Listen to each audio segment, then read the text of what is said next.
Hi, this is Alex with Zeta Sky. This is a training video for people that are new to Mac. In this video, we will be covering Finder, which is the Mac equivalent for File Explorer, or how you would browse files on Windows.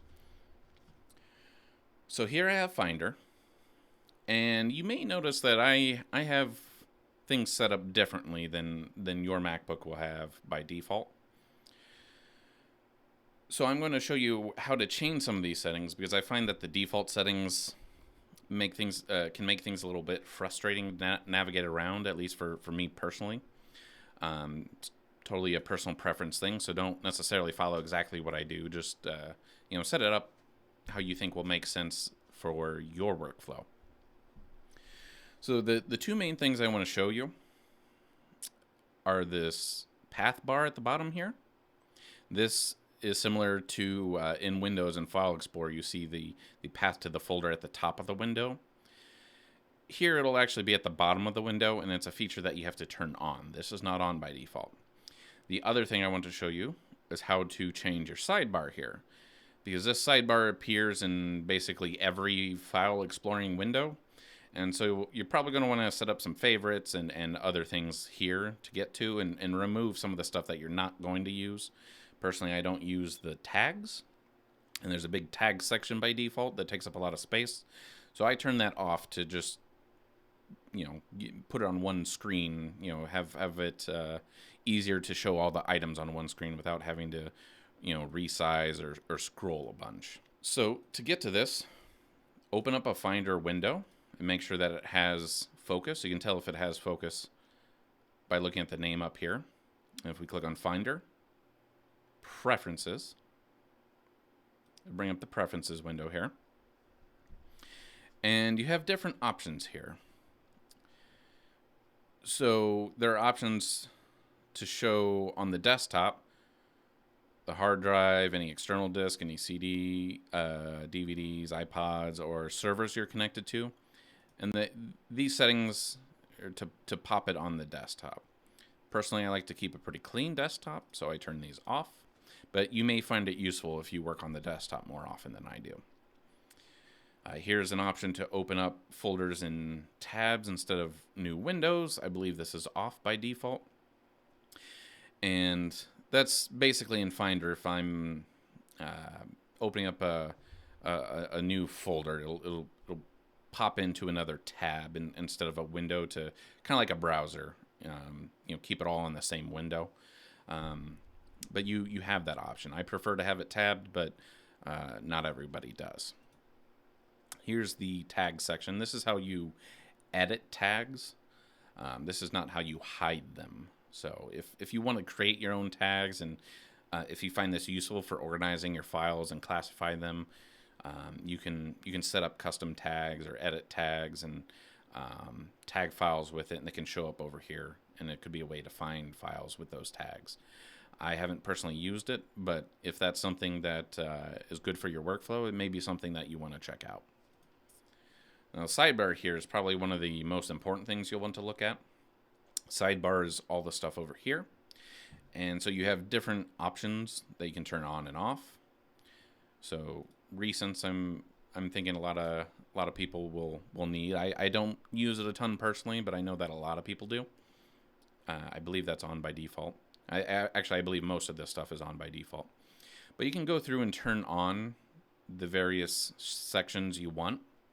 I like turning on my profile folder. In this case, my username is Alex Profile, so this is my home folder is what it's called. And this is basically where most of your user data is stored. The pictures, music, movies, downloads,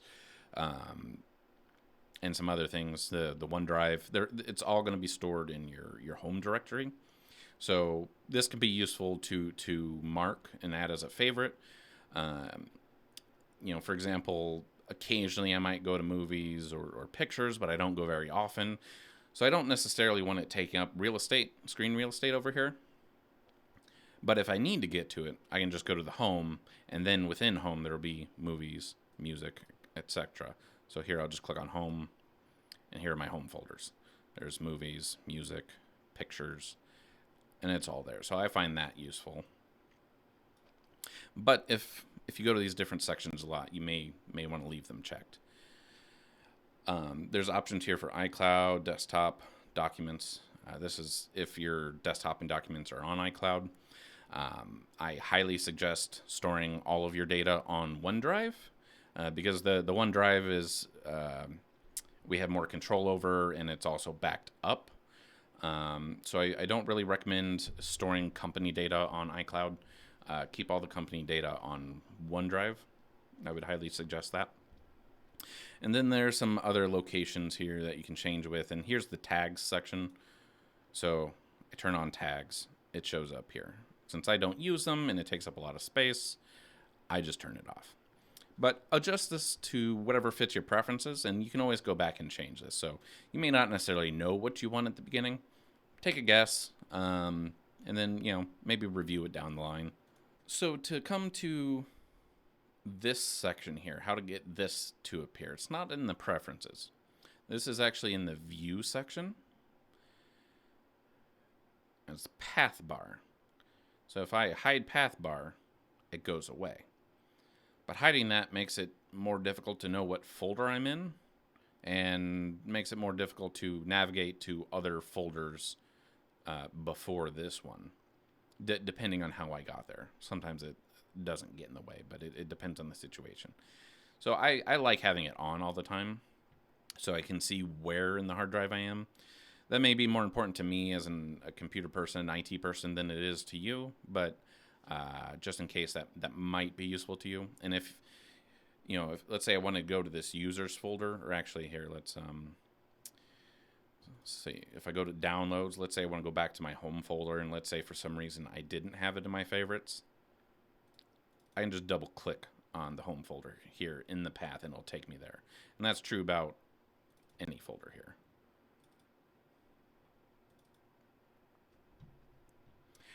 Another thing you may notice is I have the layout different than normal. These buttons up here control that. I like the detail view personally, but not everybody does. Some people may want these other views, icons, or maybe this path way. This path option can be useful, can often be useful if you don't have the path down here. It still doesn't go to previous folders very easily, but you can go through folders and have them all up, and then kind of, if you want, go back this way pretty easily. So some people find that useful and use that instead of the path down here. I used it for a while. This is more of a preview, where if you select it, it's going to show you a preview of the file here.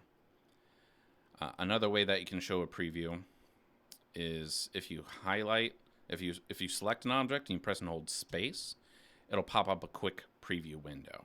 And this works on basically everything. If it's a file that actually has some contents, it'll show you what's in it. So this is a preference file, and it has just some text in it. You don't really need to worry about what's in there. But let's say it's like a Word document.